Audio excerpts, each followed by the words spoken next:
Sinopsis film The Wild Robot. Jalan cerita dari film The Wild Robot ini sangat menarik ya teman-teman. Banyak harunya, ada lucunya juga. Tapi film ini yang jelas banyak pesan moralnya. Film ini adalah film keluarga yang bisa ditonton oleh semua umur. Saat ini per bulan November tahun 2024, film ini masih tayang di bioskop. Bagi yang belum sempat nonton, yuk simak dulu sinopsis atau jalan cerita dari film The Wild Robot ini. Film ini diangkat dari novel populer yang berjudul The Wild Robot, karya Peter Brown. Sekarang yuk kita mulai sinopsis dari film The Wild Robot ini yang akan dibacakan oleh Tristan. Tadi Prudence Bintang udah ngasih tahu bahwa film ini diangkat dari sebuah novel karya Peter Brown. Yuk kita simak sinopsisnya. Film ini menceritakan tentang sebuah robot bernama Rose atau Rosam 7134 yang terdampar di sebuah pulau terpencil. Robot ini dibangun oleh pabrik pembuat robot bernama Universal Dynamics. Dalam pulau yang hanya berisi satwa liar itu, Rose ingin sekali kembali ke pabrik tempatnya berasal, namun selalu gagal mengirimkan sinyal. Akhirnya, ia pun berusaha untuk beradaptasi dengan kehidupan di lingkungan sekitar. Ia mengaktifkan mode belajar dalam dirinya agar dapat memahami bahasa binatang. Walaupun awalnya sulit karena ia kerap disangka monster, namun akhirnya Rose dapat membangun hubungan dengan berbagai satwa liar yang ada di pulau tersebut. Suatu ketika, Rose menemukan telur angsa. Ia terjebak di situasi sulit. Angsa tersebut tidak mau melepaskannya karena menganggap Rose adalah ibunya. Rose pun kemudian memutuskan untuk merawat anak angsa tersebut dan memberinya nama Bright Bill.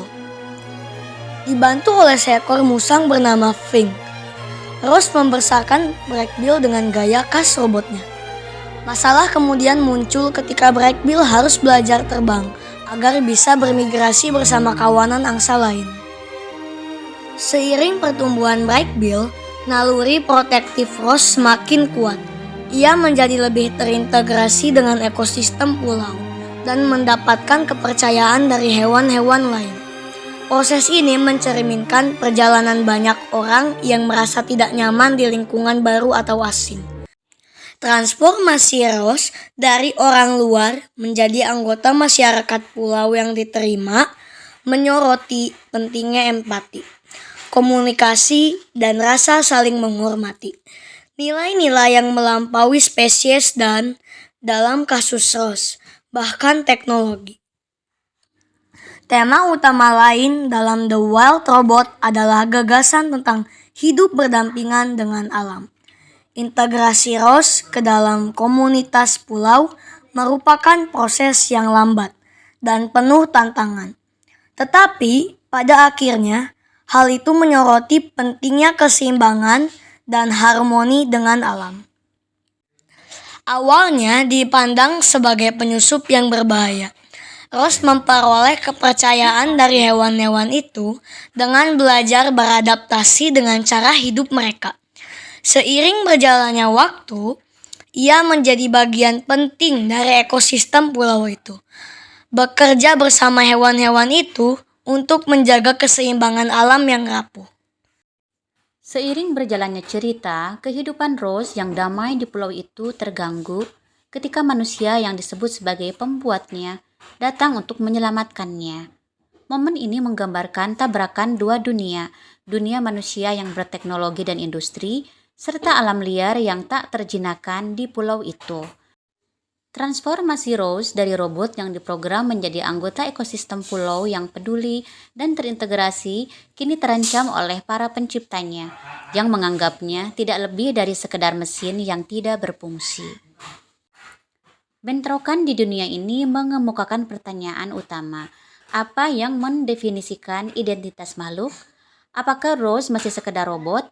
Atau apakah waktunya di pulau, pengalamannya, dan hubungannya telah mengubahnya menjadi sesuatu yang lebih? Para pembuat memandang Rose sebagai sebidang properti, mesin yang dapat diperbaiki atau dibuang.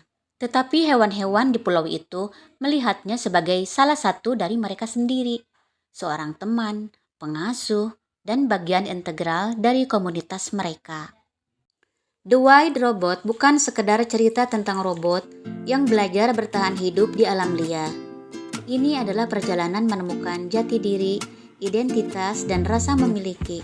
Transformasi Rose dari makhluk yang dingin dan mekanis menjadi anggota masyarakat pulau yang peduli dan berempati, menantang para penonton untuk memikirkan kembali batasan antara alam dan teknologi. Melalui interaksinya dengan hewan-hewan, Rose belajar apa artinya hidup, mencintai, dan terhubung dengan orang lain, terlepas dari perbedaan mereka. Nah, teman-teman, itulah jalan cerita atau sinopsis dari film The White Robot yang baru beberapa waktu lalu kami tonton. Jadi minggu kemarin ya, kami baru menonton film ini. Kategori usia untuk film ini bisa untuk semua umur ya, teman-teman. Jadi ini aman untuk dijadikan film keluarga. Terima kasih banyak untuk teman-teman yang sudah nonton sinopsis atau jalan cerita tentang film ini. Semoga sinopsisnya bermanfaat, terutama bagi teman-teman yang belum sempat nonton. Jadi bisa lihat sinopsisnya dulu. Terima kasih banyak untuk teman-teman yang sudah subscribe ke channel YouTube Tristan and Prudence dan selalu nonton semua video-video dari kami. Jadi teman-teman bisa cek koleksi video dari kami. Kami juga udah bikin beberapa playlist sesuai dengan tema. Nah teman-teman, demikianlah review dan sinopsis film The White Robot dari kami. Terima kasih banyak untuk teman-teman yang sudah subscribe dan selalu nonton semua video-video dari channel YouTube Tristan and Prudence. Terima kasih, sampai jumpa di video berikutnya.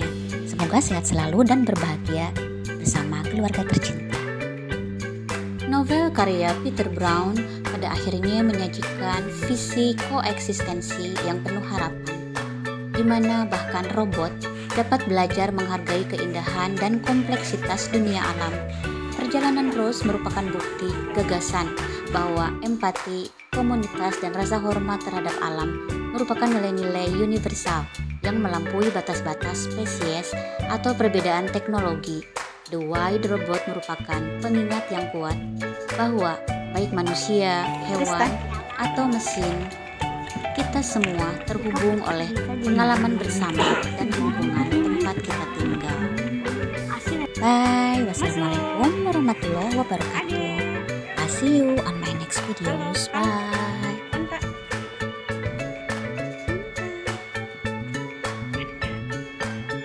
Oh ya, untuk lengkapnya teman-teman tentunya bisa nonton di bioskop-bioskop kesayangan teman-teman semua ya. Karena film ini kan masih baru, tentunya masih tayang di bioskop. Terima kasih.